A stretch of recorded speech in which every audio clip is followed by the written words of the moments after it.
नमस्कार। आप सभी का काव्य कुमुद के मंच पर हार्दिक अभिनंदन है। दोस्तों, आज के लाइव में हम बात करेंगे खतों के कारवां की। खतों का कारवां सदियों पुराना। जी हाँ दोस्तों, खतों का कारवां आज का नहीं, सदियों पुराना है। पहले खत या कोई संदेश सफेद कबूतरों के माध्यम से पहुंचाए जाते थे।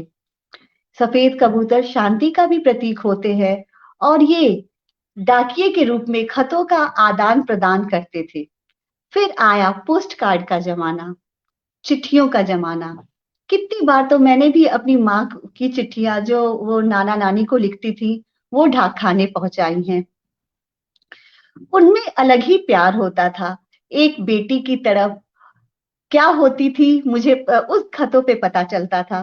धीरे धीरे हम आधुनिकता की तरफ बढ़ने लगे और इन खतों को इंटरनेट ने ले लिया। डाकिये इंटरनेट का रूप ले लिए और खत हमारे ईमेल्स बन गए।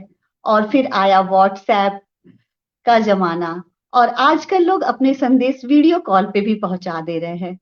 लेकिन जहां पे ये सारी सुविधाएं उपलब्ध नहीं हो पाती, वहां पे आज भी खतों का ही सिलसिला चलता रहता है। जैसे कि हमारे बॉर्डर पे लड़ते सैनिक, आज भी उनके घरों से चिट्ठियां ही आती हैं, क्योंकि फोन कॉल भी मुश्किल से उन्हें मिल पाता है। और जब बात पहले खत की हो, तो क्या कहने।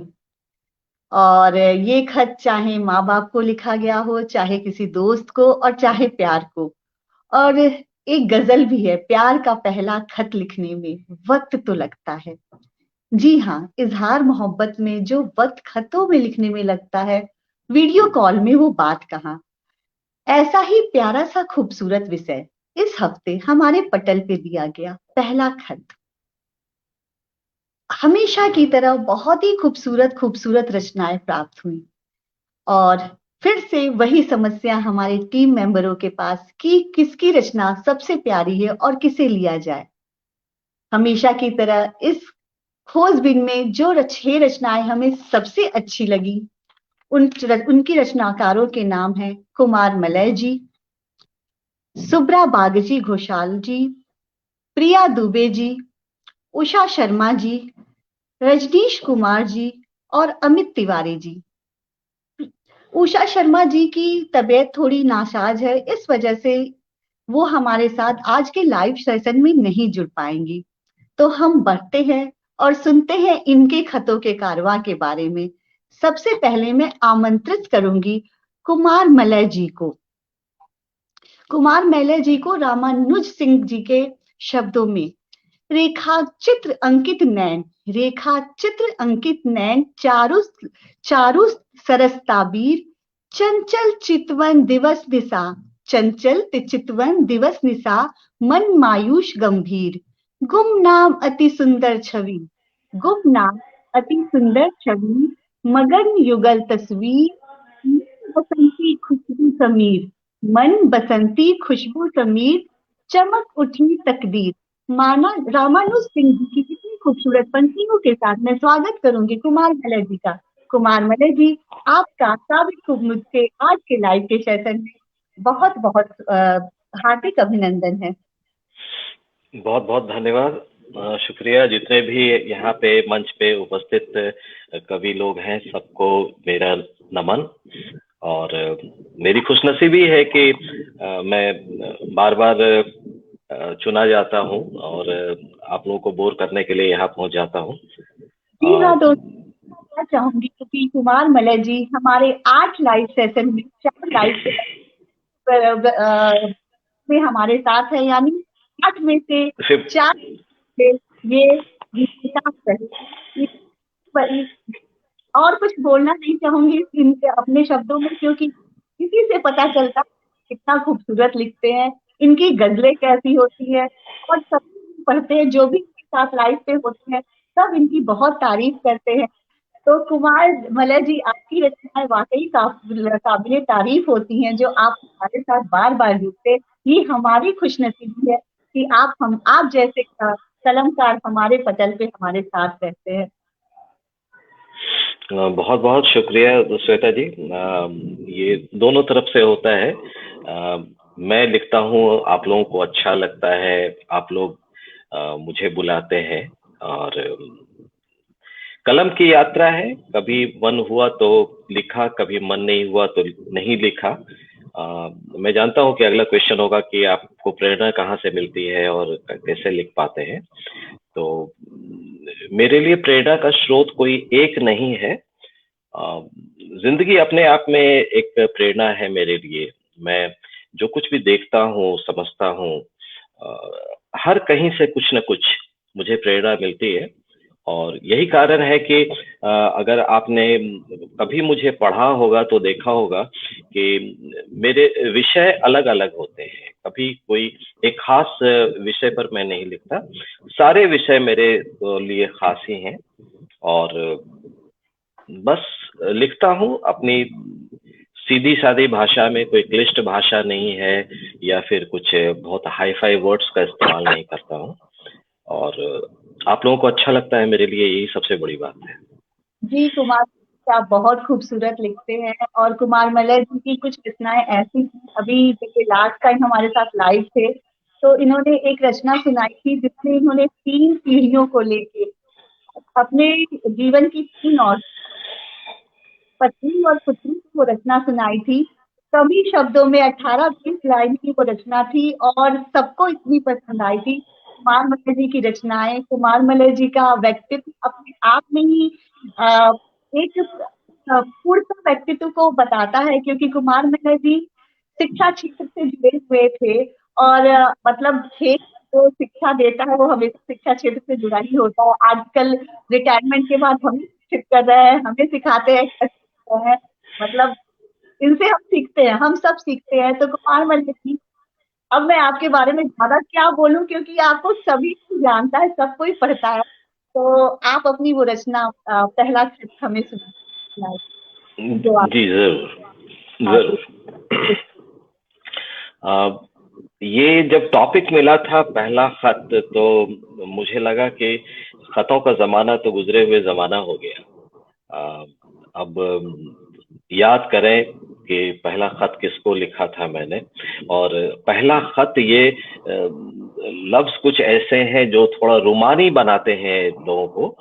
तो मैंने कल्पना किया कि अगर कोई लड़का अपने पहले प्रेम को खत लिखता है और उसे भेज नहीं पाता है, तो उसके मन में कौन से विचार आते हैं और क्या वो महसूस करता है खत लिखने और भेजने के दरमियान, उसको शब्दों में बांधा जाए। तो वही मैंने लिखा है। तो ये गजल के फॉर्म में है, गजल पूरी तरह नहीं है। ये इस तरीके से है। हर्फ हर्फ हर हर्फ में धड़कता है अब भी दिल मेरा। हर हर्फ में धड़कता है अब भी दिल मेरा। जब कभी पढ़ता हूँ वो पहला खत मेरा। जब कभी पढ़ता हूँ वो पहला खत मेरा। एक डर था, एक जुनून भी, बयाए दिल का। एक डर था, एक जुनून भी, बयाए दिल का। दिल का हाल बताता वो पहला खत मेरा। दिल का हाल बताता वो पहला खत मेरा। मेरे अल्फाजों से झांकती तस्वीर तुम्हारी। मेरे अल्फाजों से झांकती तस्वीर तुम्हारी। मोहब्बत में सांस लेता वो पहला खत मेरा। मोहब्बत में सांस लेता वो पहला खत मेरा। छत पर कपड़े पसारने दोपहर में तेरा आना। छत पर कपड़े पसारने दोपहर में तेरा आना। नजर मिलना बताता वो पहला खत मेरा। नजर मिलना बताता वो पहला खत मेरा। जाने कितनी रातें जाग कर गुजारी लिखने में। जाने कितनी रातें जाग कर गुजारी लिखने में। बार बार फिर से पढ़ता वो पहला खत मेरा। बार बार फिर से पढ़ता वो पहला खत मेरा। चांद से कुछ लफ्ज लिए, कुछ नदी झीलों से।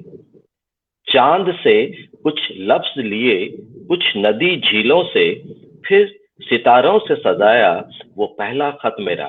फिर सितारों से सजाया वो पहला खत मेरा।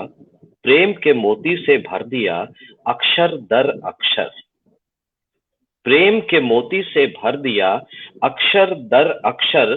मेरी जिंदगी का नुमाया वो पहला खत मेरा।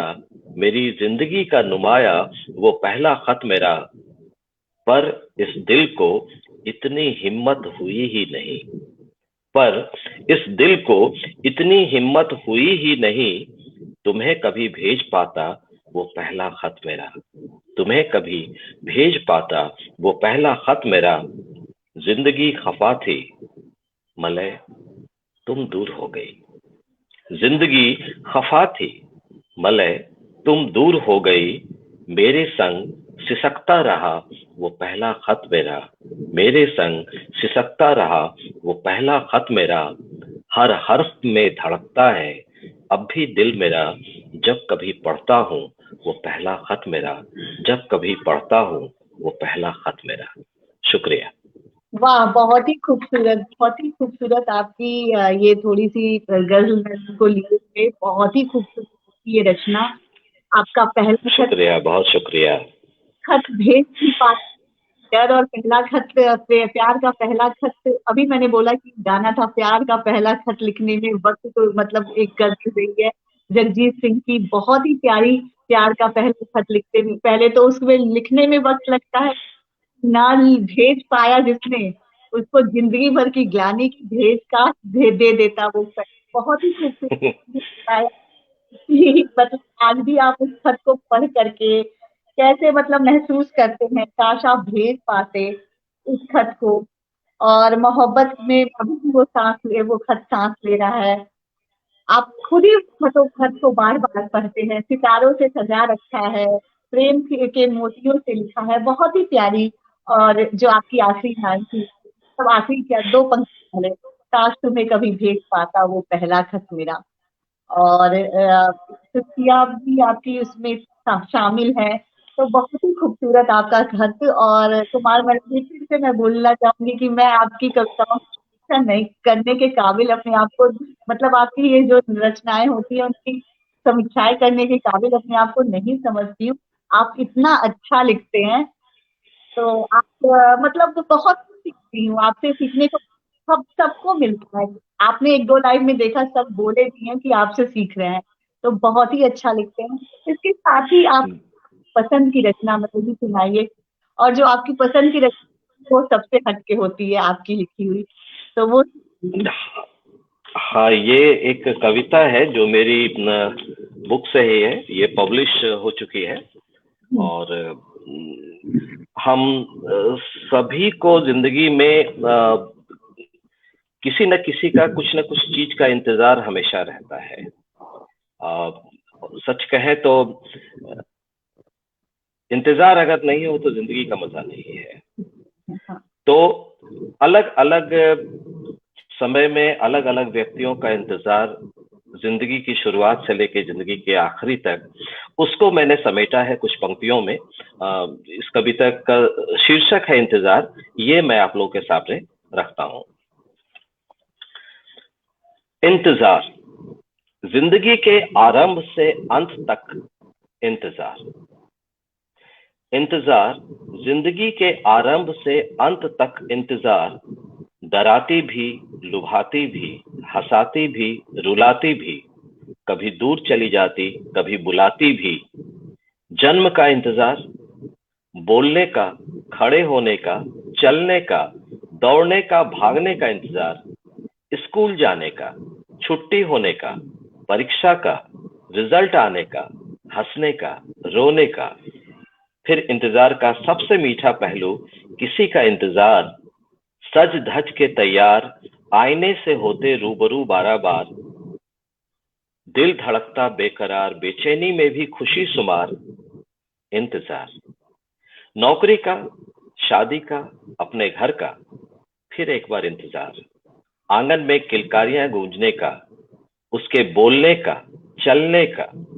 जिंदगी के 3 पहर यूं ही गुजर जाते हैं। इंतजार चौथे पहर का, बच्चों के फोन का, उनके आने का। पुरानी बातों को याद कर गीली हो गई आंखों को पोंछ कर कहना, मुन्ना आएगा तो चश्मा बनवा देगा। गीली हो गई आंखों को पोंछ कर कहना, मुन्ना आएगा तो चश्मा बनवा देगा। इंतजार, पोते पोतियों, नाती नतनी के साथ खेलने का, उन्हें उनके मम्मी पापा के बचपन की बात बताने का। फिर इंतजार, खांसते हुए, दर्द सहते हुए, आखिरी पल का। जिंदगी बस एक इंतजार है, खुश होके रोने का, दुख में मुस्कुराने का, यादों में खो जाने का, फिर हमेशा के लिए चुप हो जाने का। जिंदगी एक इंतजार है, फकत इंतजार है। शुक्रिया। बहुत ही सुंदर, जिंदगी एक इंतजार है। सचमुच बहुत खूबसूरत आपकी रचना। आपकी रचना अक्सर आपकी जिक्र होता है, इसमें भी है।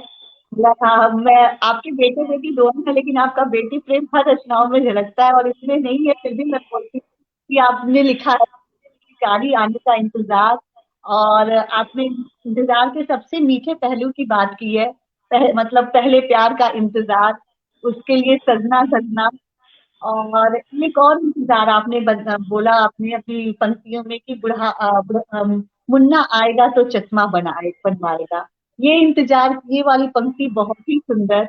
उसके बाद आपने बोला पोते पोती के साथ खेलने का इंतजार, और उनके उनके माँ बाप के किस्से सुनाने का इंतजार, फिर आखिरी सांस का इंतजार। तो मतलब आपके बचपन से लेकर, पैदा होने से लेकर जो जीवन कहते हैं ना, जन्म से मरण तक का हर एक पहलू का इंतजार की आपने बात की है। आपकी रचना बहुत खूबसूरत। मैं भी फिर से बोलूंगी कि मैं उस नहीं समझती अपने आप को, लेकिन फिर भी जो मेरे से हो सकता है मैं उतना बोलती हूँ।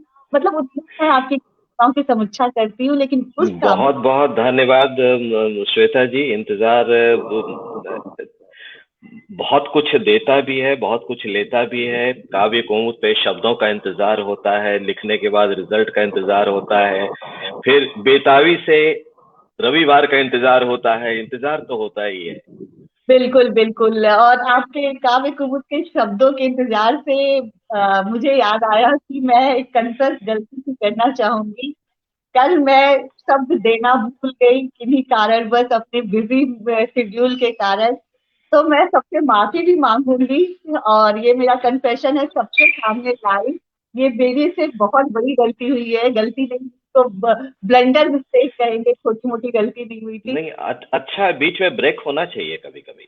संडे तो ब्रेक देते हैं, लेकिन सैटरडे का ऐसा नहीं होना चाहिए था, लेकिन वो हो गया मेरी गलती। सांस लेने का फुर्सत मिल जाता है।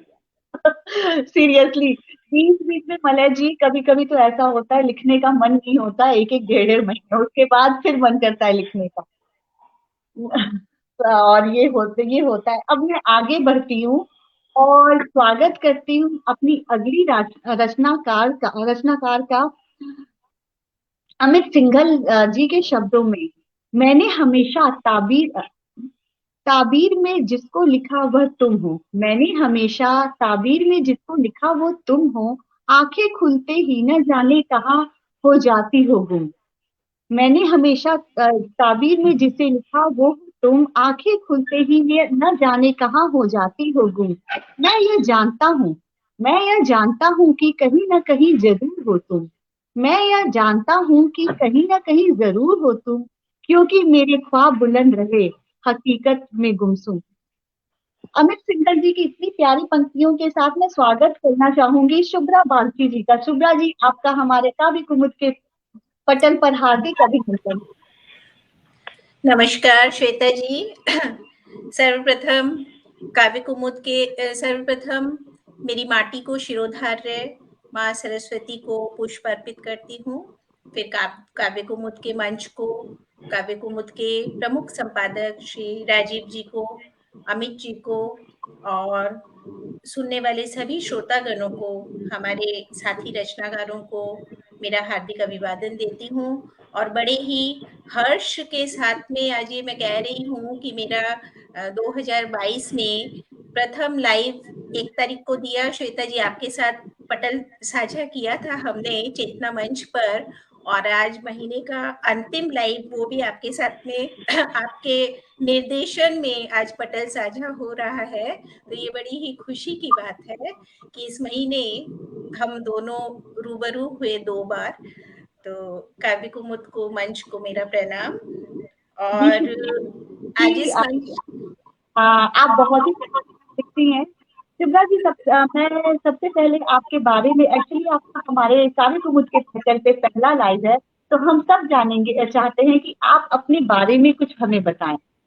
जी, काव्य कुमुद से मैं बहुत पुरानी नहीं हूँ, मैंने बिल्कुल नया ही, काव्य कुमुद मेरे लिए बिल्कुल नया है। वैसे भी सभी मंच बहुत ज़्यादा पुराने नहीं हैं, मैं सभी मंच पर ही नई हूँ, लेकिन काव्य कुमुद बिल्कुल ही नया है।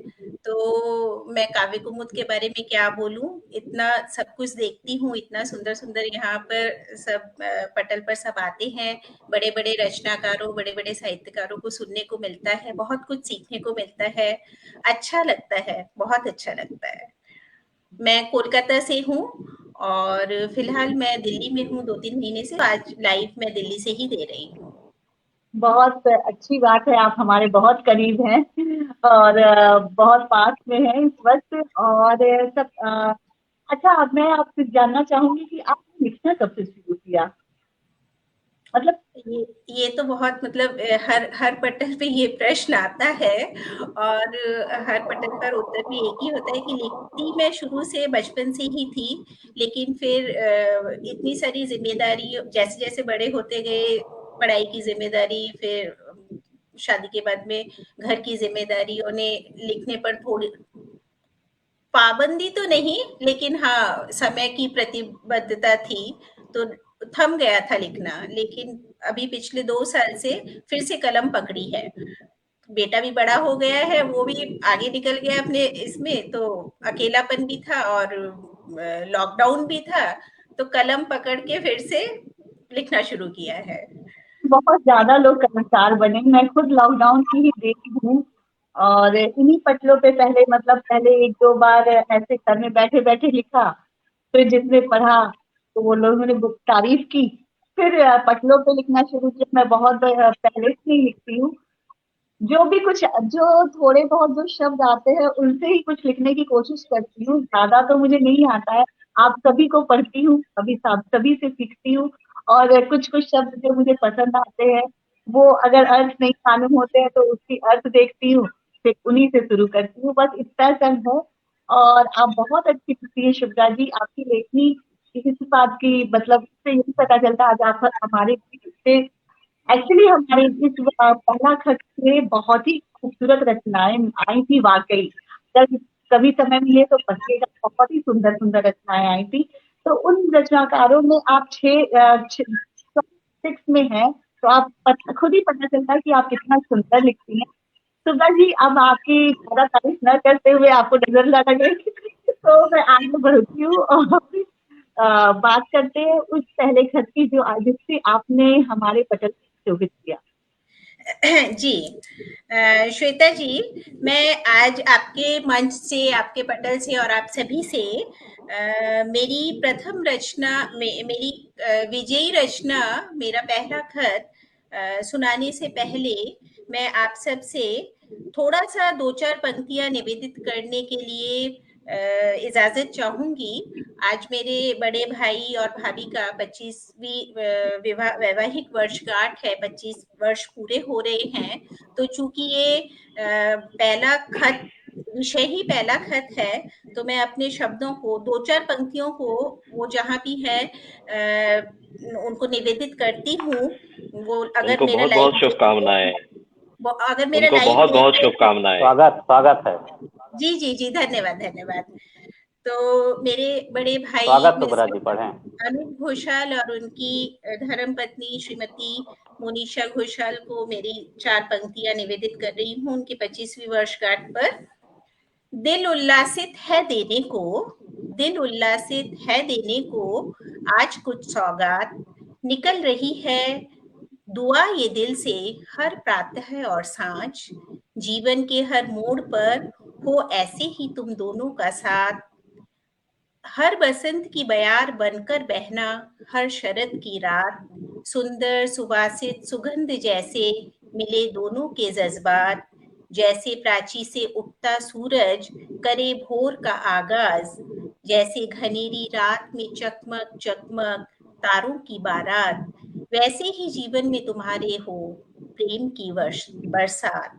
विवाह का यह पवित्र बंधन हमेशा साथ साथ रहे। बहुत बहुत शुभकामनाएं। धन्यवाद। अब मेरी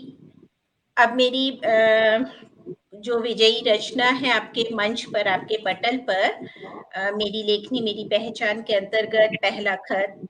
हालांकि मलय जी के शब्दों में जब वो बोल रहे थे तब मुझे लग रहा था जैसे उन्होंने मेरे मुंह के शब्द उन्होंने ले लिए कि ये बिल्कुल काल्पनिक खत है कि यदि कोई लड़की खत दे रही हो तो वो क्या क्या लिखना चाहेगी। उन्हीं खतों को, उन्हीं शब्दों को मैंने मेरे पहला खत जो विषय है उसके अंतर्गत मैंने लिखा है, प्रस्तुत है आपके सामने। हजार अभिलाषा लिए मन में, हजार अभिलाषा लिए मन में, जब कलम उठाकर लिखती हूँ, कुछ आशाएं मन में मचलती है, कुछ पोरों पर आकर थमती है, कुछ जुबां तक आ ना पाती है, कुछ आकर सिसकती है। हर बार अभिलाषाएं प्रत्याशाओं में बदलती है, हर बार अभिलाषाएं प्रत्याशाओं में बदलती है, कुछ भोर की सुवासित सुगंध जैसे, कुछ तन्हा रातों में चांद सी ठहरती है, खिड़की से अनचाहे ही आकर चादर पर मेरे चंद्र प्रभा सी बिछती है। मैं कैसे सब इनकार करूं, मैं कैसे सब इनकार करूं, अपने मन से झूठे वादे चार करूं, वो स्वप्न सलिल सी साझों को बंद पलकों में झंकृत बार बार करूं, उन गोधूली की रुंझुन को अपनी बांसुरी से मोह लेना, मेरी सारी स्वर्णिम आशाओं को तुम मोती बन पिरो लेना, मैं राधा बन नाचूं आंगन में, बन मीरा मैं तेरे गीत गाऊं, तुम कान्हा मेरे जीवन के, तुमसे ही मेरा जीवन पाऊं, ऐसे मेरे मनोभावों को मैं मेरे पहले खत में लिख पाऊं। Thank you. बहुत ही प्यारी आपकी रचना, बहुत ही प्यारी आपकी रचना। मतलब आपके जो शब्द थे बहुत ही वो जो होते हार्ड हिंदी, बहुत ही डिफिकल्ट वाले वो हिंदी यूज किया है।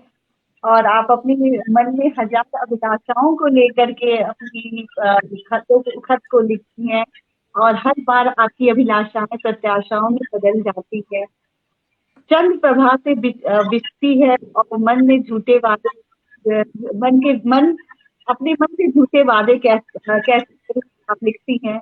आप राधा बनना चाहती हैं, आप मीरा बनना चाहती हैं, प्रेम में उन्हें कान्हा समझती हैं। बहुत ही खूबसूरत आपकी रचना, बहुत ही प्यारी पंक्तियां। फिर से मैं कहूंगी, मैं आप लोगों की रचना इतनी प्यारी होती है, मैं अपने आप को बिल्कुल नहीं इस काबिल समझती कि मैं समीक्षा करूँ, लेकिन फिर भी ये मेरा काम है तो मुझे करना। लेकिन आप लोगों की रचनाएं बहुत ही खूबसूरत, बहुत ही खूबसूरत। Thank you Gargi ji, thank you. और आगे बढ़ते हुए मैं आपकी पसंद की, हम चाहेंगे कि आप अपने पसंद की रचना हमारे पटल से पेश करें, आपको जो आपके मन में को, जो आपके दिल को छूती हो, या फिर आप कोई संदेश देना चाहते हो, वैसी कोई आपको आपकी रचना आप हमारे पटल से शुरू करें। जी जी जी श्वेता जी। मैं मेरी अगली रचना, मेरी पसंदीदा रचना, मेरी रचनाओं में से मेरी एक पसंदीदा रचना, चूंकि आज हमारा विषय ही है पहला खत, तो मैं आज मेरी जो अगली रचना मैंने चयन की है, वो रचना भी एक खत ही है। मैं एक ऐसे विरहनी की व्यथा पेश करने की कोशिश कर रही हूँ, चेष्टा कर रही हूँ। विरहनी एक नहीं बोलूंगी, ऐसी विरहनियों की कथा पेश करने की चेष्टा कर रही हूँ, जिनके शौहर, जिनके हमदम, जिनके मीत आज हमारी वतन की रक्षा के लिए सीमा पर तैनात है। चूंकि आज शहीद दिवस भी है, इसलिए भी मैंने इस रचना का चयन किया है। और दिन पर दिन, महीने पर महीने, वर्ष पर वर्ष निकलते जा रहे हैं, लेकिन वो वतन की रक्षा में अपना सब कुछ न्यौछावर करके सीमा पर हमारी रक्षा में बैठे हुए हैं। और घर में उनकी अर्धांगिनी बोलिए, उनकी धर्म पत्नी साहिबा बोलिए, वो सब इंतजार कर रही है, तो खत के माध्यम से फरियाद कर रही है। तो पेश है मेरी अगली रचना, फरियाद। देखिए क्या बोल रही है वो। किसी किसी संवेदना का वेदना के बनने से पहले, किसी संवेदना का वेदना के बनने से पहले तुम आ जाओ मेरे जाने से पहले। किसी संवेदना का वेदना बनने से पहले तुम आ जाओ मेरे जाने से पहले। मैं इंतजार करती रही हर शाम तेरे आने का। तुमने किया छल मुझसे ही नहीं, तेरे खुद से भी तेरे जाने का। क्या थी तुम्हारी तन्हाइयां गहरी इतनी, क्या थी तुम्हारी तन्हाइयां गहरी इतनी कि मेरे आंखों का समंदर भी समा गया। होगी खत्म तलाश मेरी, शायद मेरे खो जाने से पहले तुम आ जाओ मेरे जाने से पहले। मैं यकीन कैसे कर लूं मेरी खामोशियों पर, खामोशियां शोर बनकर बहती है। मेरे आवेगों को मेरे कर्ण पटह पर प्रतिध्वनित कर सब शोर मेरा दिल सहती है। इन सारी ध्वनियों के थमने से पहले तुम आ जाओ मेरे जाने से पहले। मैं तार तार होती रही, छिन्न सार होती रही। मेरे जीवन का हर स्वप्न मेरे नैनों को भिगोता रहा। इन नैनों के अश्रु जल से मेरा कंठ अवरुद्ध हो जाने से पहले तुम आ जाओ मेरे जाने से पहले। है तलाश मेरी अधूरी इस अधूरी आस में, है तलाश मेरी अधूरी इस अधूरी आस में। एक बार देखे नयन फिर दो नयनों को नयनों के पास में। होकर संतृप्त इस धरा से, होकर संतृप्त इस धरा से मुझको भी एक दिन जाना होगा। जाकर मेरे अपनों से अपनों का हाल सुनाना होगा। कुछ अधूरे जवाब देने से पहले, कुछ अधूरे जवाब देने से पहले तुम आ जाओ मेरे जाने से पहले। जो चलती थी कभी तेरे अंदर, जो चलती थी कभी तेरे अंदर, वो नशाए खुमार थी मैं। जो जलती थी कभी तेरे अंदर, वो अंगार थी मैं। प्रचंड गर्मी सर्द बयार थी मैं। मरुभूमि में मरीचिका तृषित सी प्यास थी मैं। बरसते मेघ से जल बिंदुओं की बौछार थी मैं। श्रावण में कोकिल का कंठाहार और पिहू पिहू की पुकार थी मैं। सब अतीत के पन्नों पर सिमटती, सब अतीत के पन्नों पर सिमटती, आज कागज पर उतरती स्याही में लिपटती और आंखों से बहती अश्रु की धार हूं मैं। ना समझना मुझे अब तारीखे जिंदगी, अब बीते हुए दिवस का पुराना अखबार हूं मैं। क्यों सब मैं व्यक्त करूं, क्यों ये सब मैं व्यक्त करूं।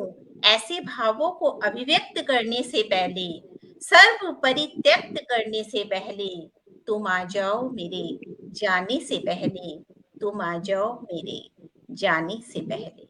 नमस्कार।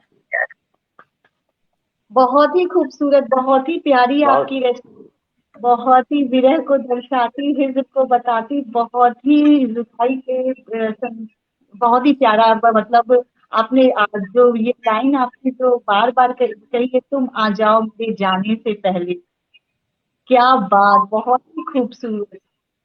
और अपनी उपमा जो किए थे, तुम्हारे लिए थी मैं जो जलती थी तेरे अंदर, वो अंगार थी मैं। सावन में कोकिल का कंठदार थी मैं। वाह, बहुत खूब, बहुत ही प्यारी आपकी रचना। और आज की से तुलना कर डाली कि आंखों से अश्रु, आंखों से निकली, अब आज आंखों से निकली अश्रु की धार हूं मैं।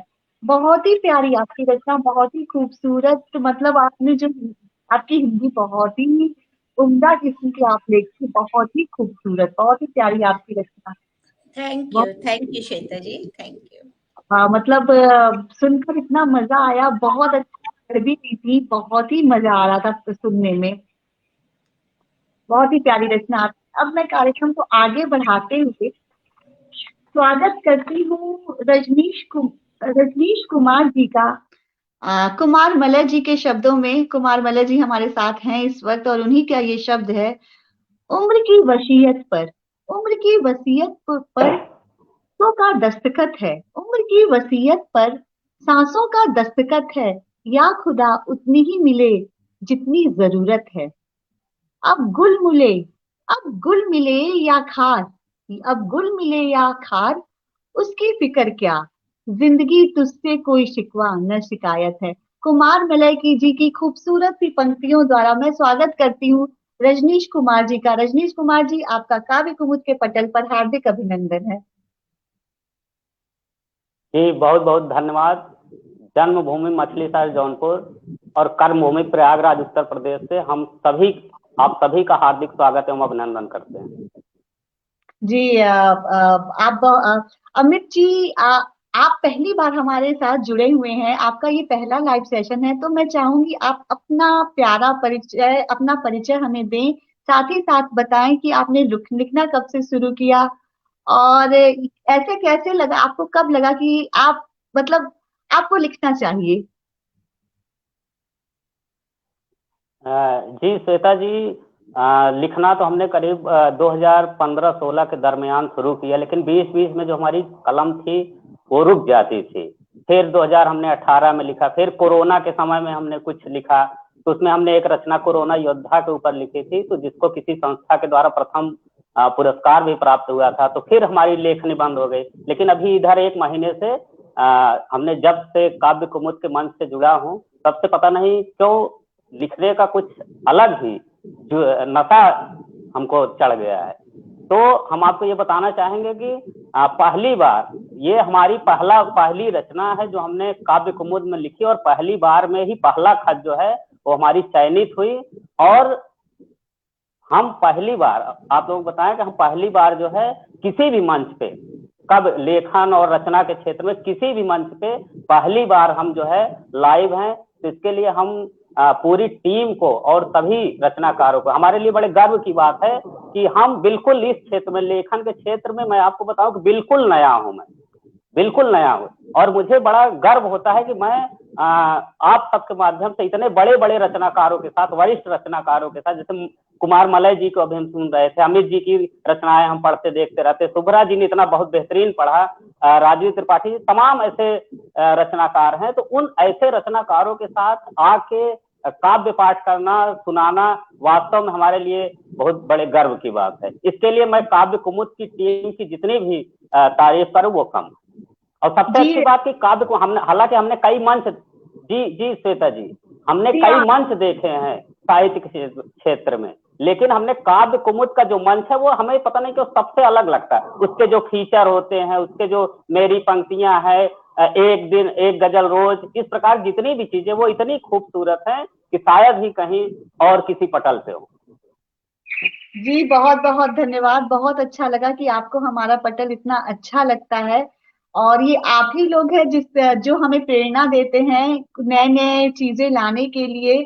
और आप बहुत अच्छा लिखे थे, बहुत अच्छा लिखते हैं, जो आप आज इस मंच पे इतने रचनाकारों के साथ हैं।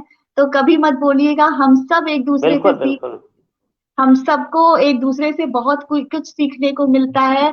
और ये जो है ना काव्य कुमुद, ये आप सब एक परिवार है, हमारा परिवार है, और हम इस बगिया के छोटे प्यारे से फूल हैं।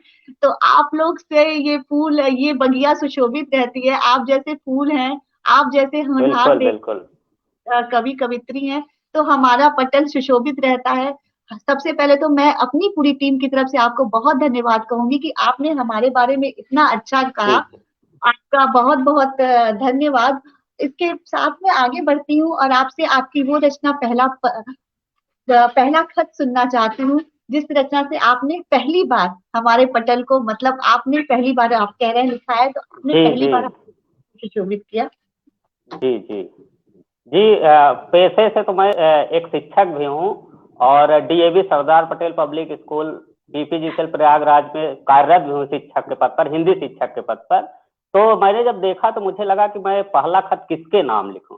तो फिर मुझे लगा कि प्रेम मोहब्बत वाली लाइन में जाता हूँ। तो हमने हालांकि 2 लाइन लिखी भी थी कि काश तुझे मैं पहला खत तेरे नाम का लिख देता। तो फिर मुझे लगा कि ये जो इसका रिजल्ट जो आना है वो 26 जनवरी को आएगा। तो मुझे लगा कि इसको हम देशभक्ति के रंग में रंगते हैं। तो फिर मैंने अपने आप को महसूस किया कि उस रंग में ले जाने की, क्योंकि आपको सभी को पता होगा कि कवि और कल्पना का बहुत बड़ा साथ होता है। तो फिर हमने अपने अंदर एक फौजी को डाला अपने अंदर, और फिर उसके बाद हमने जो लिखा वो सब वो पंक्तियां हम आपके सामने पेश कर रहे हैं। जी, स्वागत है आपका। जी। लिखूं किसे पहला खत मैं, संशय यह है मुझ पर भारी। लिखूं किसे पहला खत मैं, संशय यह है मुझ पर भारी। माँ की ममता बहुत सताती, सपनों में वो खूब रुलाती। बचपन की वो भूली बातें, माँ के संग वो सोई रातें। लिखूं किसे मैं पहला खत, संशय यह है मुझ पर भारी। भार्या का हूं मैं आभारी, संभाल रही जो जिम्मेदारी। प्रेम असुर से सींच रही है मेरे मन की फुलवारी। लिखूं किसे पहला खत मैं, संशय यह है मुझ पर भारी। बेटी का स्नेह बहुत है, उसका मुझ पर विश्वास बहुत है। लिपट कर उसका यूं रोना, लिपट कर उसका यूं रोना। कहती पापा जल्दी आना, कहती पापा जल्दी आना। लिखूं किसे मैं पहला खत, संशय यह है मुझ पर भारी। शहीद पिता के पद चिन्हों पर, शहीद पिता के पद चिन्हों पर लिख लूं मैं अपने तन मन में। बलिदान उसी पर हो जाऊं मैं, बलिदान उसी पर हो जाऊं मैं, बलिदान उसी पर हो जाऊं मैं। लिखूं किसे पहला खत मैं, संशय यह है मुझ पर भारी। जब फौजी पत्र नहीं लिख पाता और शहीद हो जाता है अपने परिवार वालों के बीच में से, तो अपने मित्रों, उस समय सबसे नजदीक उसके मित्र होते हैं, तो अपने मित्रों से क्या कहता है कि यारो मेरा पहला खत तुम लिख देना, यारो मेरा पहला खत तुम लिख देना। रोएंगे सब तुम सह लेना, रोएंगे सब तुम सह लेना। मेरे नाम का एक भारत माता के आंचल में, भारत माता के आंचल में एक सितारा जड़ देना तुम, एक सितारा जड़ देना तुम। लिखूं किसे मैं पहला खत, संशय यह है मुझ पर भारी। बहुत बहुत धन्यवाद। बहुत ही उम्दा आपकी रचना, बहुत ही खूबसूरत। आपने इस पहले खत को, टॉपिक को आपने जो मोड़ दिया, सबसे पहले तो वो काबिले तारीफ है। क्योंकि जो आपने बात कही, और जो बॉर्डर के सैनिक तक पहुंचे, और आपने ये सोच लाई कि उनके उनके हृदय में क्या चलता है, तो ये एक अपने आप में बहुत ही सराहनीय बात है कि आपने इतना अच्छा सोचा। क्योंकि वाकई जो हम अपने घरों में बहुत सुकून से हैं, बहुत ज्यादा, केवल उन्हीं की वजह से, वो हमारे लिए जो कर रहे हैं, शायद उनका बलिदान, उनके परिवार का बलिदान से बड़ा कोई बलिदान नहीं है। क्योंकि जो अपनी जान पे खेल, हर घड़ी हर सेकंड, जिसको अपनी जान पता ना हो कि मैं अगले पल अपने बारे, वैसे तो किसी की जान का कोई पता नहीं है, लेकिन फिर भी एक जो होता है ना कि हर घड़ी ये बात जान रहा है कि मेरा अगला घड़ी मैं शायद नहीं देख सकता हूँ, या और अपने परिवार को छोड़कर। तो वो जितनी विरह है, चाहे वो एक माँ सोचती है, पिता सोचता है, क्योंकि कितने घर होते हैं कि एक सिपाही की वजह से वो पूरा घर चलता रहता है। चाहे वो पत्नी जो होती है, जीवन अर्धांगिनी बनकर उसी के सहारे आती है। और जिसका आपने कहा, चाहे पुत्र हो चाहे पुत्री, पिता के लिए तो वो जान होते हैं। और जब वो रो करके बोली, आपने लिखा, कहती पापा जल्दी आना, कहती पापा जल्दी आना, निपट कर मुझसे। तो और आप अपनी भार्या को भी कहते हैं, अपनी पंक्ति, भार्या का हूं मैं आभारी। तो ऐसी खूबसूरत रचना, इसके ये वाकई एक ऐसी रचना है जिसका कोई तोल नहीं, कोई मोल नहीं। और अपने आप जब ऐसा हो जाता है, सिचुएशन आ जाती है, ऐसी परिस्थितियां आ जाती हैं कि आप जब वो अपने, आपको लगता है नहीं है कि आप इस घड़ी रहोगे या नहीं रहोगे, तो अपने यारों को खत लिखते हो कि भाई मेरे घर वालों को संभाल लेना, चाहे कोई कितना भी रोए तो मत रोना, तुम सब कुछ सह लेना। और ये समझ लेना कि भारत माता के एक सितारा और जड़ चल गया। हाँ, तिरंगे में लिपट कर आ रहा है। बहुत ही खूबसूरत आपकी रचना, बहुत ही प्यारी, बहुत ही उम्दा। जी, बहुत बहुत धन्यवाद, बहुत बहुत धन्यवाद आप। और इसके साथ ही मैं चाहूंगी कि आप कोई अपनी पसंद की रचना सुनाएं या कोई संदेश जो आप देना चाहते हो। जी, संदेश देने के अभी तो काबिल शायद मैं नहीं हूँ, लेकिन फिर मुझे लगता है कि हमने जो अपने लेखन के क्षेत्र में, जैसे बहुत से लोग होते हैं लेखन के क्षेत्र में उतरना चाहते हैं, काव्य के क्षेत्र में उतरना चाहते हैं, तो हमने महसूस किया इस चीज को लेखन के क्षेत्र में कि लोग बोलना अच्छा चाहते हैं, लोग लिखना अच्छा चाहते हैं, लेकिन उसके लिए क्या होना चाहिए। मैंने उसको महसूस किया और कुछ पंक्तियों में लिखने की कोशिश की है। अगर आप सबको लग जाए कि वो अच्छी है तो आप बताइएगा हमें। कि लिखने का ख्वाब रखते हो तो, लिखने का ख्वाब रखते हो तो पढ़ने का शौक रखो। लिखने का ख्वाब रखते हो तो पढ़ने का शौक रखो, और बोलने का जज्बात रखते हो, बोलने का जज्बात रखते हो तो सुनने का धैर्य रखो। मेरा ये मानना है कि आप जितना अच्छा पढ़ेंगे उतना अच्छा लिख पाएंगे, और जितना अच्छा आप सुनेंगे लोगों को उतना अच्छा आप बोल पाएंगे। ये मेरी अपनी खुद की, हमने ऑब्जर्व किया ये चीज कि अगर लेखन के क्षेत्र में व्यक्ति है तो ये चीजें होना बहुत जरूरी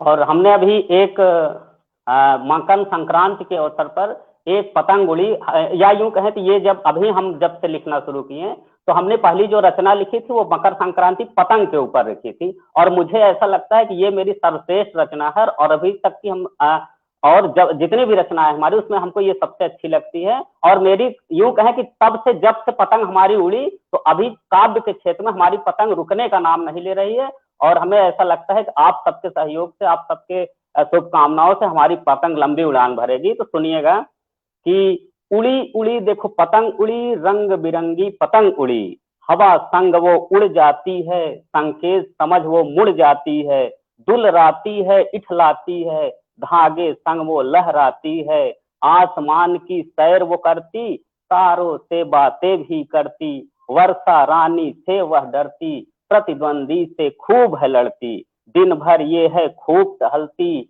निशा काल में नहीं निकलती, चेहरे पर मुस्कान चमकती, सब में है विश्वास जगाती, खगदल से वो बातें करती, संदेश सभी का उनसे कहती, ऊंची खूब उड़ान है भरती, कट कर भू पर ही है गिरती, मधुरता की डोर न तोड़ो उस माझे से।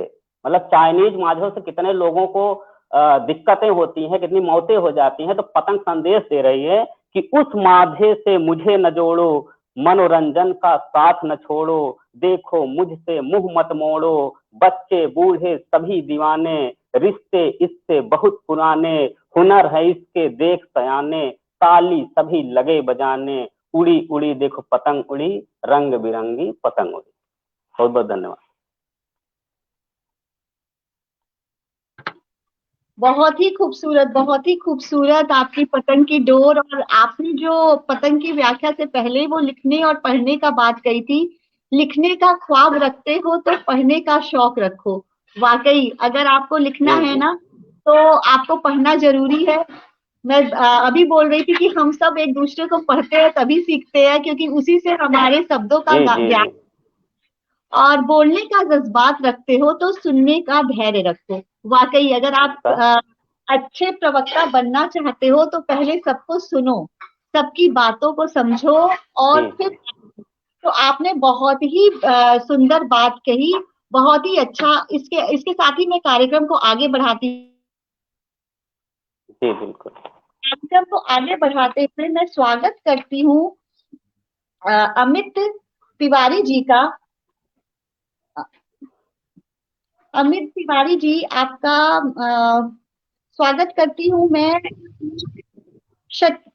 सतीश धर जी, जो बहुत ही उम्दा रचनाकार है, बहुत ही बड़े रचनाकार हैं, उनके शब्दों में दर्दे दिल अफसाना सुनाएगा, दर्दे दिल अफसाना सुनाएगा, इस कोई तो बुलाएगा, दर्दे दिल अफसाना सुनाएगा, इस अंधेरे में कोई तो बुलाएगा। अकेला है तो किस बात का है गम, अकेला है तो किस बात का गम, जरूर रास्ता। सतीश दत्त जी की इतनी खूबसूरत स्वागत करूंगी अमित तिवारी जी का। अमित तिवारी जी हमारे पत्नी पर है। जी बहुत धन्यवाद, बहुत धन्यवाद। स्वागत है, स्वागत। अमित जी, आपका जैसा पहला लाइव सेशन है, तो मैं भी चाहूंगी कि आप अपना प्यारा सा परिचय हम सबको दें।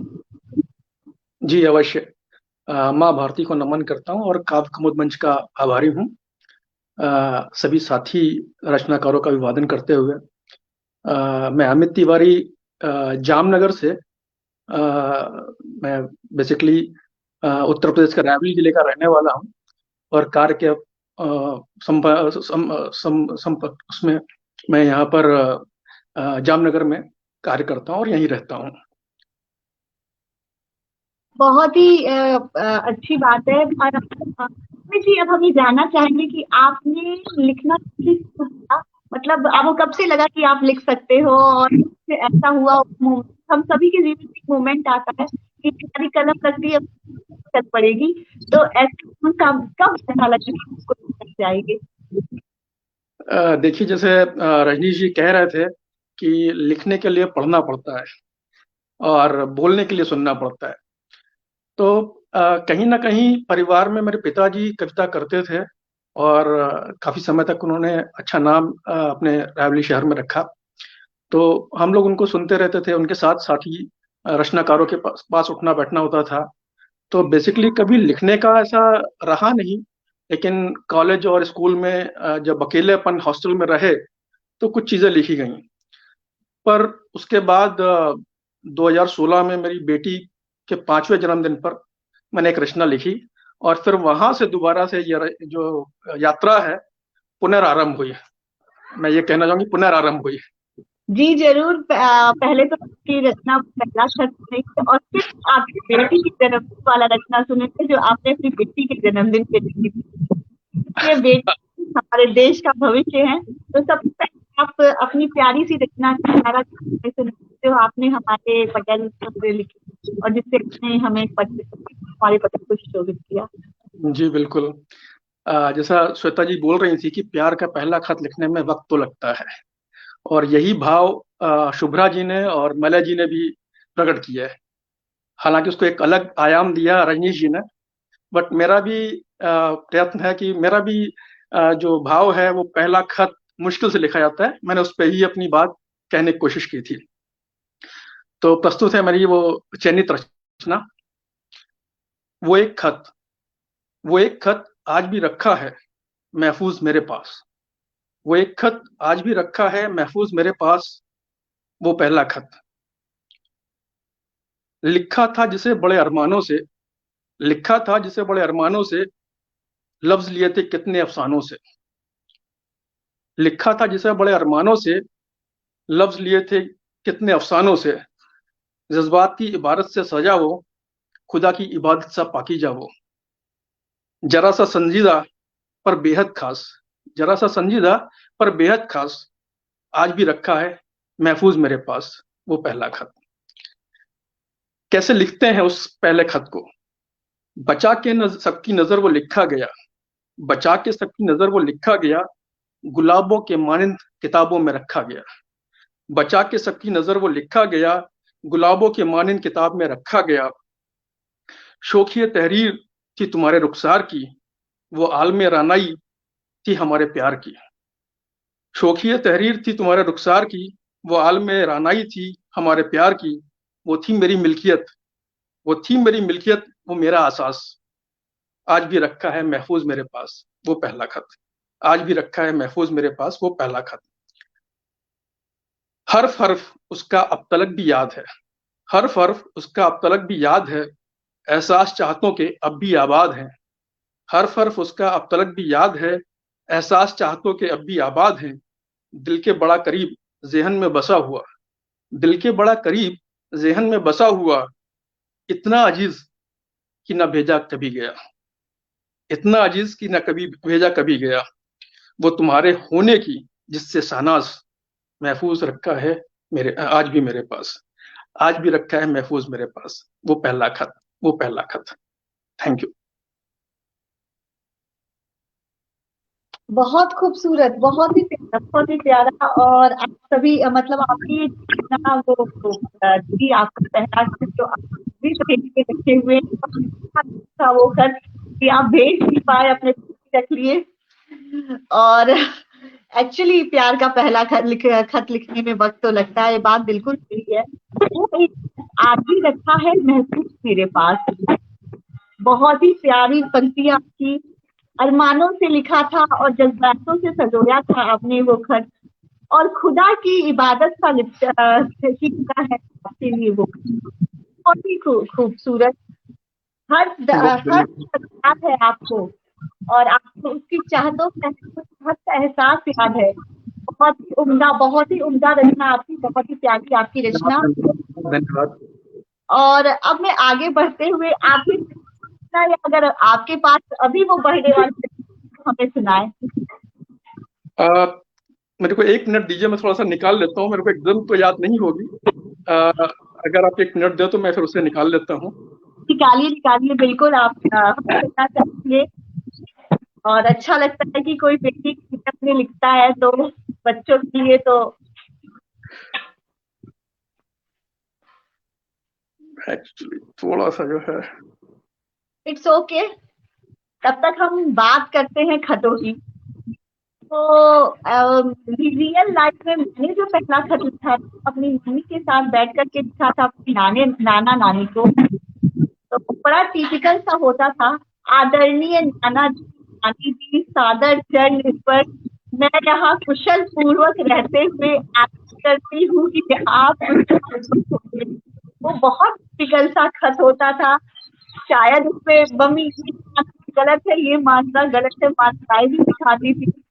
तो वो चीज आज के जमाने में नहीं है, क्योंकि व्हाट्सएप या फिर आपके जो भी सोशल मीडिया, सबसे पहले तो इसको लाया जो भी वीडियो कॉल्स जो आती हैं वो चीज नहीं है। फेस टू फेस बात करते हैं, लेकिन वो खतों का कारवां, खतों का सिलसिला अब नहीं जान पड़ता है। तो जब तक अमित जी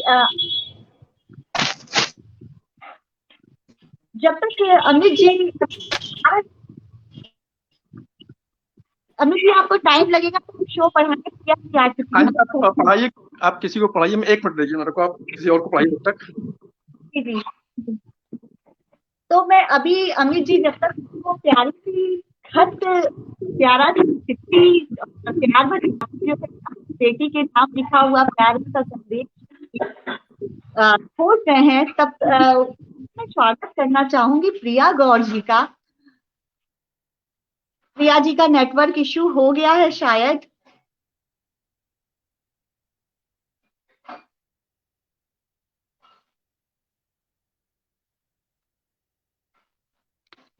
प्रिया जी हमारे साथ नहीं है, तो बात करते हैं कि आपने रजनीश जी आपने पहला खत कब लिखा, और शुभ्रा जी आपने पहला कब लिखा? जी, हमें लगता है कि हम लोगों के जमाने आते आते खतों का दौर ही समाप्त हो चुका है। नहीं, ऐसा तो नहीं है, खतों का दौर इतना भी पुराना नहीं है, क्योंकि ये जो आपके व्हाट्सएप इंटरनेट घरों घर में पहुंचने में अभी बेसिकली 15 ईयर लगे होंगे, उससे ज्यादा का समय नहीं रहा होगा। तो कभी किसी को खत नहीं लिखा? जी याद नहीं। शुभ्रा जी आपने लिखा?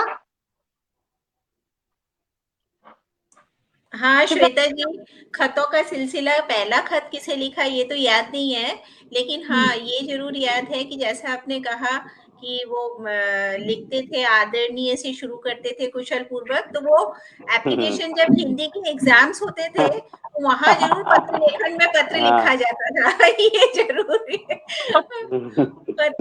पत्र लेखन परीक्षाओं में जो पत्र लेखन लिखा जाता था उसमें जरूर मेरे कल्पना शक्ति में आ रहा है। जो क्लास पहले सेकंड थर्ड में अपनी नाना नानी को जब मम्मी लिखती थी ना, तो उसमें एक एक पार्ट हम लोग को भी दे देती थी कि तुम भी लिखो। तो हमारी केवल 2 लाइन होती थी, आदरणीय नाना नानी जी सादर चरण स्पर्श, हम यहाँ कुशल पूर्वक होते हुए आशा करते हैं आप कुशल पूर्वक। ये यही सारी चीजें थी। और घर में आम कब आ रहे हैं, कभी आएंगे, गर्मियों की छुट्टी में यही होता था हमारा पहला खत। मजेदार होता। बिल्कुल बिल्कुल सही बात, एकदम सही बात श्वेता जी, ऐसा ही होता था। अब मुझे भी थोड़ा थोड़ा लग रहा है कि ऐसा ही होता था। बिल्कुल सही। मेरी थोड़ी सी मेमोरी थोड़ी अभी बोलना नहीं चाहिए, क्योंकि अब धीरे धीरे टाइम वो जा रहा है कि मैं ये सब बोल सकूं कि कभी भी लॉस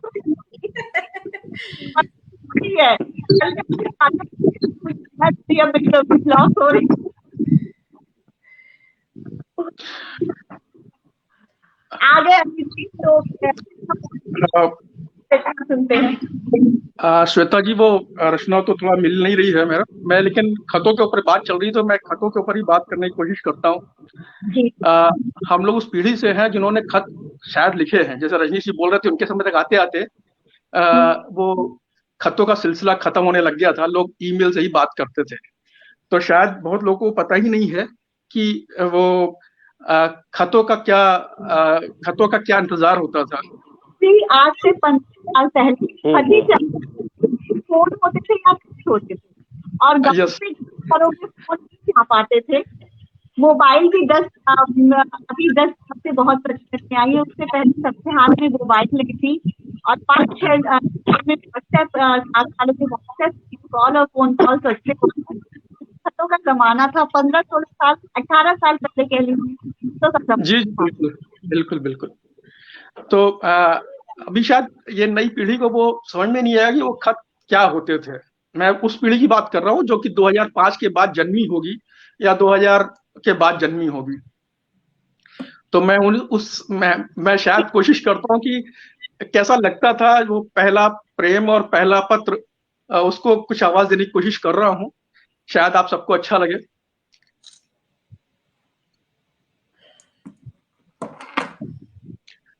सुनिएगा।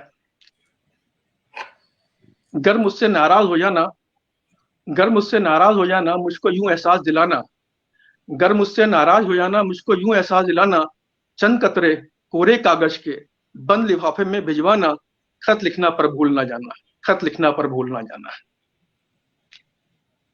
जीवन की सांसें हैं सीमित, जीवन की सांसें हैं सीमित, किस पल पूरी हो जाएं, जीवन की सांसें हैं सीमित, किस पल पूरी हो जाएं, इच्छाएं हर बार अपरिमित, पथिक बनाकर भटकाएं।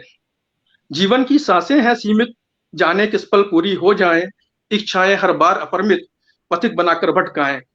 करना सको यदि सच्चा, करना सको यदि सच्चा, झूठा वादा ही कर जाना, खत लिखना पर भूल ना जाना, खत लिखना पर भूल ना जाना। इसका अगला बंद देखिएगा। यादों का झुरमुट है महके बस तेरी ही याद में, यादों का झुरमुट है महके बस तेरी ही याद में, सांसों की सरगम है थिरके बस तेरी ही आस में। यादों का झुरमुट है महके बस तेरी ही याद में, सांसों की सरगम है थिरके बस तेरी ही आस में। नहीं रोकता पथ में तेरा, जाओ जहां तुम्हें हो जाना, खत लिखना पर भूल ना जाना, खत लिखना पर भूल ना जाना, खत लिखना पर भूल ना जाना। धन्यवाद। बहुत ही प्यारी रचना, वाकई अभी भी हमें ये बात भी संदेश तो आप दूसरी तीसरी प्रेमी का देता, लेकिन ये वाकई को एक संदेश जाता है कि इतना भूल न जाना बहुत जरूरी है।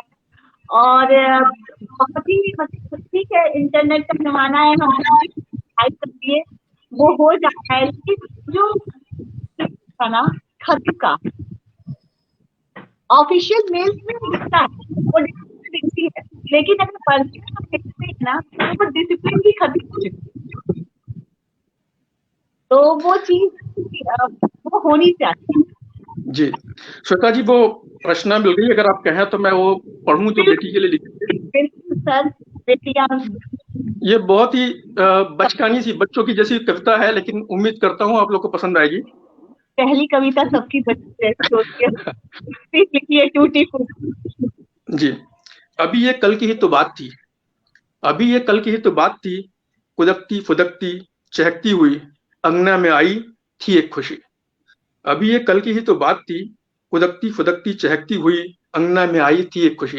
ये उसके 5वें जन्मदिन की बात है, इसलिए मैं लिख रहा हूँ कि अभी ये कल की ही तो बात थी, कुदकती फुदकती चहकती हुई अंगने में आई थी एक खुशी। बाबा ने मिट्ठू कह के बुलाया, बाबा ने मिट्ठू कह के बुलाया, दादी ने अपने जेरा लगाया। जेरा मतलब दिल से। बाबा ने मिट्ठू कह के बुलाया, दादी ने अपने जेरा लगाया। बुआ की चहेती चाचू की चिड़िया, बुआ की चहेती चाचू की चिड़िया, माँ की दुलारी प्यारी सी गुड़िया। सबके लिए ये एक सौगात थी, अभी ये कल की ही तो बात थी, अभी ये कल की ही तो बात थी। मेरी गोद में पहला एहसास उसका, मेरी गोद में पहला एहसास उसका, लगता था जैसे फाहा रुई का। मेरी गोद में पहला एहसास उसका, लगता था जैसे फाहा रुई का। नाजुक सी इतनी कि छूने को डरता, नाजुक सी इतनी कि छूने को डरता, मगर फिर भी मन उसको छूने का करता, मगर फिर भी मन उसको छूने का करता। वो सो जाए जब तो उसको जगा दूं, जग के जो रोए तो गोदी उठा लूं। ऐसे ही दिन थे और ऐसी ही रात थी, अभी ये कल की ही तो बात थी, अभी ये कल की ही तो बात थी। धन्यवाद। बहुत खूब, बहुत खूब, बहुत बढ़िया, बहुत धन्यवाद। बहुत बढ़िया अमित जी, बहुत बढ़िया। जो होती है घर का, तो जो आपने बोला दादी घर का टुकड़ा और की चिड़िया, पापा की परी तो वैसे ही होती है, और बेटियों को तो बोला जाता है पापा की परी। और आपने जो नाजुक मन की तुलना की है ना फाहा रुई का, बहुत खूबसूरत। और बच्चों को सही में मन करता है कि जगा दो, और अगर के होते हैं अब सच में ही बिल्कुल मेरे सच्चे अनुभव थे जो मैंने इसमें लिखे थे, जब वो मेरे हाथ में होती थी क्या करता था मैं।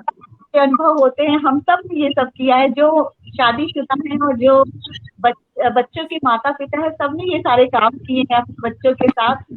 बेटियां तो हमारे देश को बच्चे हैं, बेटियों को एक ऐसी धरोहर है जिसे संभाल के और प्यार देना चाहिए।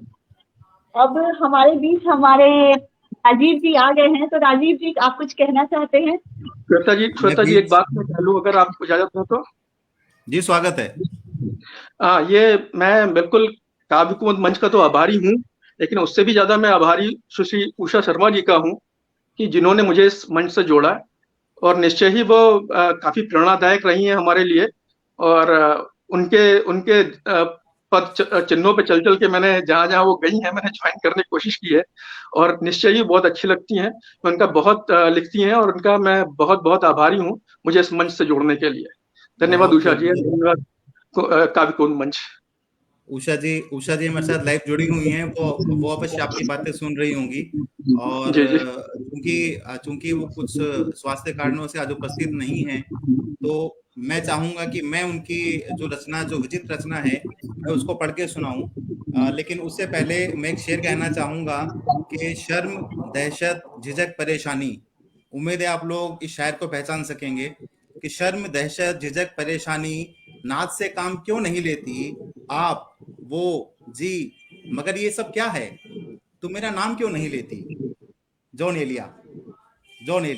तो जैसा रजनीश जी ने बोला कि आपको लिखने के लिए आपको पढ़ना जरूरी है, तो मैं आजकल जॉन एलिया पढ़ रहा हूँ, और बहुत ही बेखौफ, बहुत ही बेबाक शायर। मतलब आप अगर इनको पढ़ेंगे तो आपको समझ में आएगा कि ये किस लेवल के शायर थे, जो खुद लिखते हैं कि आज का दिन भी ऐश से गुजरा, आज का दिन भी ऐश से गुजरा, सर से पांव तक बदन सलामत है। मतलब ये इस तरीके से रह रहे थे एक समय में, इनको खुद को नहीं पता था मैं शाम तक रहूंगा कि नहीं रहूंगा। तो ये जॉन एलिया थे। अब मैं चाहूंगा कि मैं उषा जी की जो विचित्र रचना है मैं वो पढ़ूं, क्योंकि आपने भी उषा जी की बात कही श्वेता जी अगर इजाजत हो तो मैं पढ़ूं? जी जी पढ़िए। उससे पहले मैं एक बात पूछना चाहूंगी कि प्रिया जी क्यों नहीं आई हैं? नेटवर्क प्रिया इशू है। जी लगातार जुड़ने की कोशिश कर रही हैं, लेकिन उनका नेटवर्क का प्रॉब्लम है, तो वो जुड़ नहीं पा रही हैं। कोई नहीं, तो आप पढ़ लीजिए। उनके लगातार मेरे पास मैसेज आ रहे हैं, बट वो जुड़ नहीं पा रही हैं। तो मैं उषा जी की विजित रचना जो है, जिसका शीर्षक है खत प्रिय के नाम, मैं वो पढ़ना चाहूंगा। उषा जी, आपने बहुत अच्छा लिखा है, आप लाइव जुड़ी हुई हैं। मैं शायद आपकी तरह ना पढ़ पाऊं, पर कोशिश अवश्य करूंगा। तो मैं शुरू करता हूं। लिखा है उषा जी ने कि सुनो सुनो प्रिय, आज मैं फिर पहले खत की बातें कर रही हूँ। सुनो प्रिय, आज मैं फिर पहले खत की बातें कर रही हूँ। वो मोहब्बत के दिन याद दिलाने तुम्हें खत लिख रही हूँ। वो मोहब्बत के दिन याद दिलाने तुम्हें खत लिख रही हूँ। संग संग गुजारे उन रंगीन लम्हों की मधुर यादों संग गुजारे उन रंगीन लम्हों की मधुर यादों संग, हमारी उन सभी कल्पनाओं को सुनहरे लगे थे पंख। उन मधुर स्मृतियों से आज प्रिय मैं पुनः मिल रही हूँ। भावनाओं की ऊंची से लो मैं हर वो भाव रंग रही हूँ। सुनो प्रिय, आज मैं फिर पहले खत की बातें कर रही हूँ। सुनो प्रिय, आज मैं फिर पहले खत की बातें कर रही हूँ। आगे लिखती हैं कि भावी जीवन के स्वप्न संजोए हम बातें किया करते थे। प्यारे तेरे बोल मेरे कानों में सुरीली सरगम से बजते थे। मोहब्बत के उन लम्हों को अब हकीकत में जी रही हूँ। तेरे दिल की धड़कनों का मैं बन मधुर संगीत बज रही हूँ। और सुनो प्रिय, आज मैं फिर पहले खत की बातें कर रही हूँ। आगे लिखती हैं कि जज्बातों से भरे हम वो जवाबी दिल के पैगाम खोलते थे। खतों में तेरी मोतियों से लिखावट के शब्द बोलते थे। अश्कों की बरसात संग वो गुजारे सारे पल भिगो रही हूँ। उन शब्दों को चुन चुन नैनों से मैं काव्य हार पिरो रही हूँ। और सुनो प्रिय, आज मैं फिर से पहले खत की बातें कर रही हूँ। आगे लिखती हैं कि हमारे इश्क के वो पैगाम सांसों की खुशबू में महकते थे। जब भी उन्हें पढ़ती, तेरे ही ख्याल जहन में विचरते थे। यादों में बिखरती उस भीनी महक से सुवासित हो रही हूँ। तेरी ही पास होने से एहसास अब तक मैं महक रही हूँ। और सुनो प्रिय, मैं फिर पहले खत की बातें कर रही हूँ। वो मोहब्बत के दिन याद दिलाने तुम्हें एक खत लिख रही हूँ। सुनो प्रिय, आज मैं फिर पहले खत की बातें कर रही हूँ। सुनो प्रिय, आज मैं फिर पहले खत की बातें कर रही हूँ। उषा जी, बहुत सुंदर लिखा था आपने, बहुत सुंदर लिखा है, तभी आपकी रचना विजित है। और आप सब जो मनीष लोग हमारे पटल पे आज उपस्थित हैं, कुमार मलय से जा चुके हैं अभी, उनके बारे में तो मैं क्या ही कहूँ। शुभ्रा जी, आपसे मेरी पहली मुलाकात है यहाँ पे। मैं माफी चाहूंगा कि शायद मेरी आवाज स्पष्ट आ रही नहीं आ रही आपको। आप बहुत अच्छी बोलती हैं। मैंने आज आपको पहली बार सुना है, शायद आप पहले और भी मंच पे आती रही होंगी, मैं शायद नहीं सुन पाया आपको। ये दुर्भाग्य था मेरा अभी तक का, पर मैंने आज आपको अपने मंच पे सुना, मुझे बहुत अच्छा लगा। आप बहुत अच्छा बोलती हैं, बहुत अच्छा वाचन करती हैं आप, और बहुत अच्छा लिखती हैं। हिंदी के शब्दों का आपके पास एक मतलब भरमार है। मुझे समझ नहीं आता कि शायद जो बंगाल के निवासी हैं उन लोगों के पास कुछ ज्यादा ही हिंदी के शब्दों का भरमार होता है। मणिमाला चटर्जी जी जो हमसे हमेशा जुड़ी रहती है, मणिमाला चटर्जी की मैं यहाँ बात करना चाहूंगा। उनके भी शब्द बहुत हैं, उनके पास भी बहुत शब्दों का भंडार है, और वैसा ही आपके पास है। बंगाल के लोग हिंदी, बंगाली और इनका जो संगीत होता है, जो ये गाते हैं, हर घर में एक सिंगर वहाँ पे। सीरियसली काबिले तारीफ है। बहुत बहुत शुभकामनाएं आपको शुभ्रा जी, बहुत बहुत शुभकामनाएं। काव्य कुमुद पंच पे लिखते रहिए, हम सब यही आशा करते हैं। मैं आगे आता हूं अमित तिवारी जी की तरफ। अमित तिवारी जी, मैं आपकी वो छोटी छोटी लाइनें जो आपकी आती हैं मेरी पंक्तियां के ऊपर, मैं वो हमेशा प्रकाशित करता हूँ, और मैं उन लाइनों से मैं समझ सकता हूँ कि आप कितने बड़े रचनाकार हैं। और जो आपने आज लिखा, जो सुनाया, जो बोला, वो आपने स्पष्ट किया उन सब शब्दों से, मुझे बहुत अच्छा लगा सुनकर के आपको। सीरियसली मैं आपसे फर्स्ट टाइम हूँ ऑनलाइन, और बहुत अच्छा लगा। बहुत बहुत शुभकामनाएं आपको। रजनीश जी, मैं क्या बात कहूँ, आप ऐसा तो मैं नहीं समझता कि आप फर्स्ट टाइम लिख रहे हैं या आपने लिखना छोड़ दिया था। आपकी लिखने की धार बताती है और आपके बोलने का अंदाज बताता है कि आप कितना अच्छा बोलते हैं, आप कितना अच्छा बोलते हैं, कितना अच्छा लिखते हैं। आपने 2 रचनाएं पढ़ी और सबसे अच्छी बात क्या होती है रचनाकार की, जो अपनी रचना पढ़ के सुना दे। और रजनी जी आपने सुनाई, आपको बीच बीच में आपने उसको एक्सप्लेन भी किया, ये बहुत अच्छी बात होती है मेरे हिसाब से। मैं मानता हूँ बीच बीच में अपनी रचनाओं को बताना कि कवि इस लाइन में ये कहना चाहता है। तो कई बार क्या होता है, सुनने और समझने में फर्क होता है, पर कवि जो कहना चाहता है अगर वो स्वयं बताए ना कि मैं ये कहना चाहता हूँ, तो सुनने में शायद ज्यादा अच्छा लगे। बहुत अच्छा, आपने बहुत अच्छा बोला और आप लिखते रहिए, आप बहुत आगे जाएंगे, बहुत अच्छा लिख रहे हैं आप। गुप्ता जी, रजनीश जी, अमित जी, बहुत बहुत धन्यवाद आपका। मैं विदा लेता हूँ। बहुत धन्यवाद राजीव जी, ये मंच बहुत धन्यवाद राजीव जी, बहुत धन्यवाद श्वेता जी और सभी सुधीजन। बहुत अच्छा, मैं प्रथम बार ऐसे कार्यक्रम में उपस्थित हूँ, मेरा पहला ये अनुभव है और मुझे बहुत ही खुशी हुई कि ऐसे शुभ्रा जी जैसे और मलय जी जैसे, राजीव जी, श्वेता जी जैसे लोगों के साथ में मुझे पहला अनुभव मंच साझा करने का मिला। मैं और रजनीश शायद पहली बार किसी मंच पर आ रहे हैं, तो हमारे लिए एक अलग ही अनुभव था।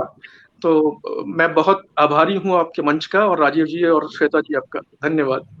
अभी कार्यक्रम को आगे बढ़ाती हूँ दोस्तों। आज एक ऐसा 30 जनवरी 1950, शायद सबको याद होगा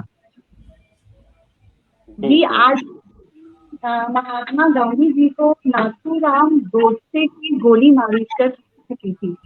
तो ये हमारी राष्ट्रपिता को कि आज डेथ जिसे कहेंगे, मैं पहले उनको विनम्र श्रद्धांजलि देती हूँ क्योंकि आज वो दिन है 30 जनवरी और मैं अपनी एक रचना गांधी जी को समर्पित करती हूँ। वो उनके आत्मबल और आत्मविश्वास पर ही रचना है क्योंकि गांधी जी हमारे राष्ट्रपिता हैं।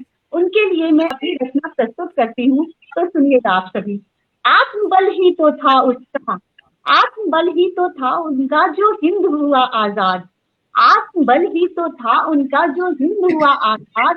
नमक छोड़ आंदोलन कर, नमक छोड़ आंदोलन कर हिलाया अंग्रेजों का ताज। सर पर थी चाल उनकी, सर पर थी चाल उनकी और खुद पर था विश्वास। सर पर थी चाल उनकी और खुद पर था विश्वास। अहिंसा का एक मूल मंत्र था, अहिंसा ही मूल मंत्र था और यही थी उनकी ढाल। बापू प्यार से कहलाया वो, बापू प्यार से कहलाया वो हिंदुस्तान का लाला। भारत छोड़ो आंदोलन का जिसने किया था आगाज, भारत छोड़ो आंदोलन का जिसने किया था आगाज। भूख हड़ताल और सत्याग्रह से किया था एक नई शुरुआत, भूख हड़ताल और सत्याग्रह से किया था एक नई शुरुआत। आजाद हिंदुस्तान का सपना, आजाद हिंदुस्तान का सपना जिसने जन जन ने जगाया। आजाद हिंदुस्तान का सपना जिसने जन जन ने जगाया। ऐसा आत्मबल आत्मविश्वास और कहाँ मिल पाया है, ऐसा आत्मबल और आत्मविश्वास और कहाँ मिल पाया है। नमन है भारत की वीर सपूत, नमन है भारत के वीर सपूत, नमन है हिंदुस्तान के लाल। नमन है भारत के वीर सपूत, नमन है हिंदुस्तान के लाल। देखा था सपना जो आपने, देखा था सपना जो जन जन ने, आपने कराया साकार। आत्मबल ही तो था उनका जो हिंद हुआ आजाद। अपनी ये रचना में महात्मा गांधी जी अर्पित करती हूँ और इसके साथ ही सेशन से विदा लेना चाहूँ आप सभी को। बहुत खूब, नमस्कार।